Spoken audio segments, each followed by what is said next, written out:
Plus some nice true damage from the passive, so there is some possibilities. He builds with the Endless Battle, but it's going to come down to really big, how well can Naomi peel for him? How well can they stack that CC and protect him throughout that mid phase? Well, I'm just wondering, you know, with that last pick from Falcon, if we're going to take a trip to Hook City again, because the highlights, man, that guy had, it just seemed unreal. And I know RRQ is probably prepared for that.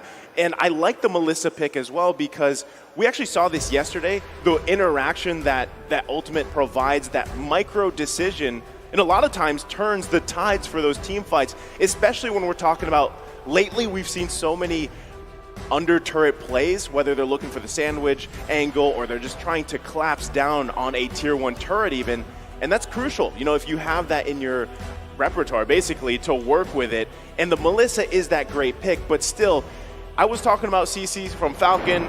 RRQ Hoshi has great CC as well, but we are loading up into the land of Dawn here for the first series of the day.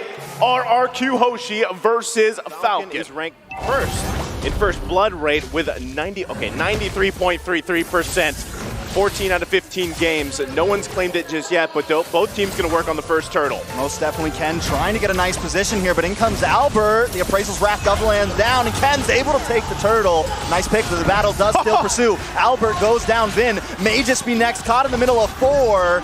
That is another kill for Ken, putting them at 1-0-1. First blood plus another to the side of Falcon. So they maintain that statistic, and let's take a look how that worked out for the Mirashi.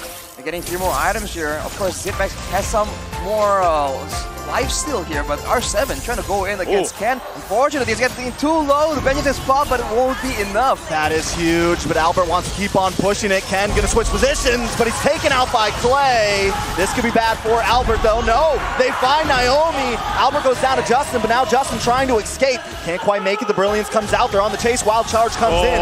Yellow Flash goes down, and so does Justin. Yellow Flash actually still up. Ends up finding Clay there. Overall, a 2-for-1 trade is going to play out, especially in the objectives. Now, because Albert is playing that Martiz, you're able to kind of bob and weave out of these situations the best you can. And if they get whittled down here from Falcon Esports, the decimate is huge, but the fight breaks out. Yeah, we got to keep eyes on Naomi here, waiting for that hook to come in. Yellow Flash into the backside. R7 trying to do the same thing here. Turtle does reset, so Ken going to try to push forward. Naomi just holding down in this bush. A nice hook does land onto Vin there. In comes the suppression, but Vin able to get out. Responds with a wild charge, and down goes Naomi. Ken will be next. It's a 2-for-0 trade, a double kill going to the side of Clay. After a solid turtle pit dance, RRQ somehow find a big engage, and despite having the less dynamic, the less fast engage with that rock pick, Vin was able to find an amazing wild charge, and I think that was just what set the deal for RRQ. Falcon's going to be careful how they approach it, but Vin... Yeah, Vin's going to try to come in, uses a conceal play. Justin, though, here to help. Nice suppression onto Clay, will get wild charged up. Justin using one of his own. Now Zipex going to try to catch some distance. Getting that passive off, but Albert moving on to Justin here. Decimation locks in, and down goes Justin. Skylar and the rest of them are going to try to take this final tower. I mean, it's just one tap away. Yeah, this is, I mean, we've seen Joy pop up so many times now, and I feel like that success rate is really apparent in the XP lane. Vin will bite the bullet there. Yellow Flash trying to move on to Clay there. Will use Brilliance to get out. Falcon now taking cover over the turtle pivot. Albert trying to make it in.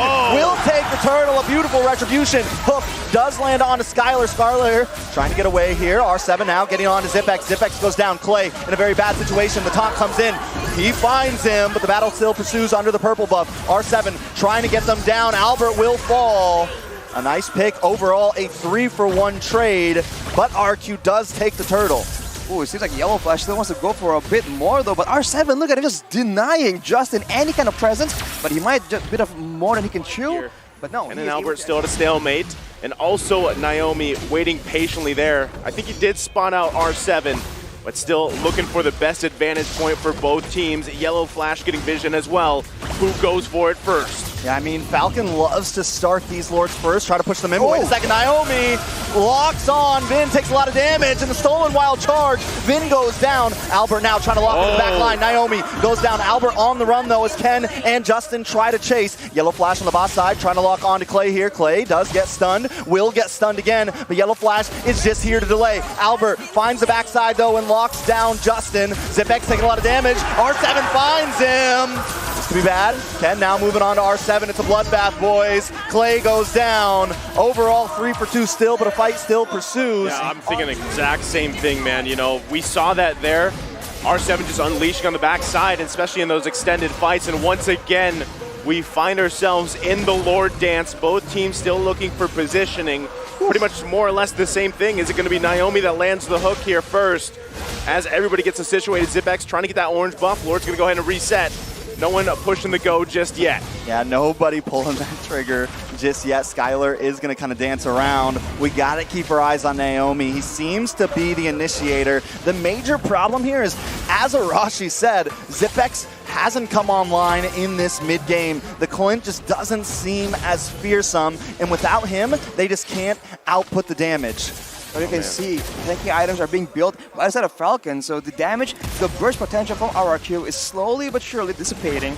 And as you mentioned, ZipX is only going to get stronger and stronger. So I think for the most part, it's going to be in the hands of R7. You see that once he pops his ultimate, the electrifying beats, that's where Falcon just gets a bit more bold and they make a play onto him. Nice play, too. R7 going to finally go down. You're fast, but not fast enough. Ken now. Here comes the concealed play. Watch for Naomi. They're going to claim over this Lord Pit. RQ forced to back off. ZipX holding the back line, getting some nice shots off. A lot of damage on the Finn. ZipX finds it. Skylar using the go away along with the Brilliant, doing a lot of damage, but he's taken out by Justin. Clay will fall next. It's a 4-for-0 trade, and the Lord will go to Falcon.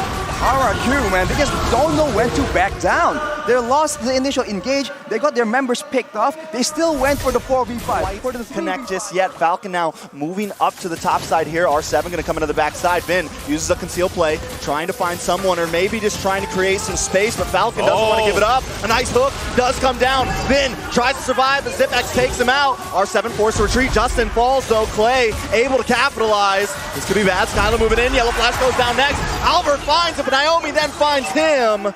This is what we call pushing the tempo. Another hook, but R7's still going to press it on. He wants to keep pushing. ZipX can't get away from it. R7! Man, this joy is online. Ken and Naomi forced to retreat. Clay with his back, but R7 keeps on pushing under 2 towers. But the hook comes in. Falcons trying to climb something, but just can't.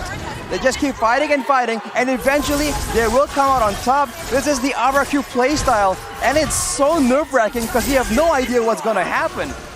It's just how they play, man. They go for solid late-game picks, but they just keep going at it and trade kills, and they're going for a fight again. Ooh, that is a big resource wasted. Vin trying to get the wild charge down. Suppression does lock onto R7, but he may be able to escape this. Has the shield. He's not trying to escape. He wants to find a kill, and he finds it, but he pays the price. Yellow Flash is going to lock on. He's sitting on top of Albert right now. Ken goes down to the backside. Skylar finds a beautiful angle, and now they're going to disengage. A 2-for-1 trade to the side of RRQ. Honestly, man, the DPS coming from RRQ is just so lethal right now. Melissa and a Lunox in the late game is the worst of both worlds for the members of Falcon, but Naomi still finds that hook, man. It's insane. Definitely insane, but the hooks just don't seem to be enough right now. Clay will take the Lord. Yellow Flash will get knocked up.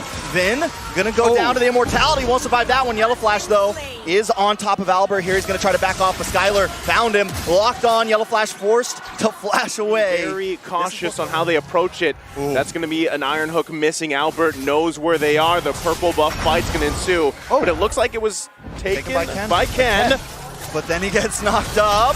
Will go down. Skylar starting out put a lot of damage, melting down Yellow Flash as well. Justin trying to escape here. The rest of the team on the wall. Heroes like the Fredrin, like the Glue, can absolutely take control of that later stage of the fight. Yeah, and this is the biggest thing, right? You see how much you pointed out the Divine Glaives, Arashi, how much magic damage and burst is there from RRQ. That's why Falcon's forced to take, you know what, they had 3 Athena shields across the board, couple Radiant armors here, but still they're finding it hard to even contest in a lot of these fights just because they can't get to the back line. And that's the struggle that Justin has to solve, or even Naomi. Yeah, Naomi tries to lock onto Vin, but once again, he's using it on the tank. Immortalities will pop. Ken will go down. Naomi now on the run, but R7 doesn't want to let it happen. Back onto the river, though. A little bit of a fight ensues. Skylar gonna chase down Justin. Justin goes down. Yellow Flash looking for Clay, but the Brilliance comes out and stops R7. Zipex. Goes down, R7 all the way in enemy territory, under the base, and that there is the problem. The lack of mobility from that Clint just can't go against R7 now. They are going to focus on Yellow Flash. That is a 5-man wipe. The Immortality does pop. Tries to use the Winter Truncheon. Don't think he's going to get away from this one. RRQ will move on to the base, and that is it for game 1 in a best of 5. You can hear the crowd as RRQ takes first blood in the series. It was a back and forth between these two teams setting the tempo, but eventually RRQ Hoshi comes out on top. What a wild playstyle, man. Every time you think that, wow, they made a mistake, they lost 4 members for nothing. The next fight, they just come in and wipe the whole opposing team instead. It's just such